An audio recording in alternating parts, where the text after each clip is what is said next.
Good evening, everybody. Welcome to another career call, another true story about catching wildlife or moving it.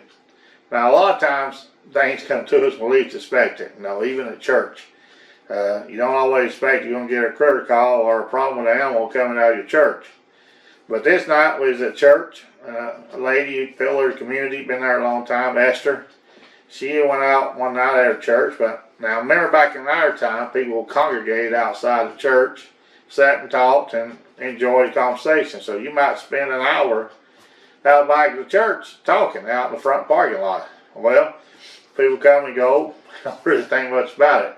But this particular night, Esther, she went in and got in her car. Well, as Esther reached over, she dropped the car keys, reached down to pick them up, and something crawled across her feet in the car. Well, she realized quickly that it was a snake. Now, she come unglued, and she come out of that car shouting. Well, the people in the parking lot thought she was in the spirit, and they did a little bit of shouting with her. So she started jumping up and down and said, I need help, I need help. And they said, honey, you're at the right place. So we all need help. Said, the Lord knows all about it. He can help you. She said, no. She stood in silence there for a minute, and didn't know what else to say. And they said, it's all right, honey, lay it all out. Said, God knows what you need. She said, no, it's in the car. It's in the car. And the crowd looking at her, getting into this now, that spirit, and they're shouting. They said, honey, he's everywhere. He's everywhere. He's all around. He's in you. So she started screaming. And about this time, the pastor, he seen what's going on, realized it. So he come through the middle of that crowd. They sat around like a circle, I guess it wouldn't be unbroken, and they all just gathered around. He made his way through.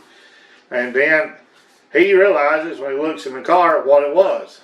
So at this point, he done a little shout himself, stepped back, and took off. And I thought, man. So about this time, someone got to me, sitting on the porch, and said, Terry, we think you need to get out there.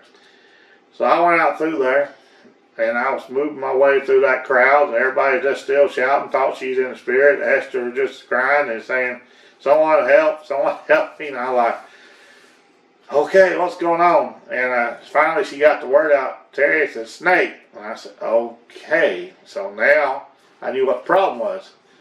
So I flew around and I caught this little old 2-foot ball python, which wasn't a big snake, most common. And I turned around and I was talking about that circle that wouldn't be unbroken. It got broken that night. Then at that point, it's sort of like Moses parting that water. I tell you, they parted their water and they just kept running. And I turned over and looked at Esther and I said, I don't think the Lord could catch them if he wanted to. So with that, she told me, she said, Terry, said, I let my grandson borrow my car last night, and he was riding around town with this little old snake you got in your hand. He was petting it, and the snake bit him. He threw the snake, he thought, out the passenger window, but it landed down beside the car and been in there all night. And she told me, she said, he'll never borrow my car again. I said, yeah, I don't think none of these little ladies go where taking them home no more either. So there it is, guys, about the snake. So if you ever have an animal problem, just make that critter call. Have a good day.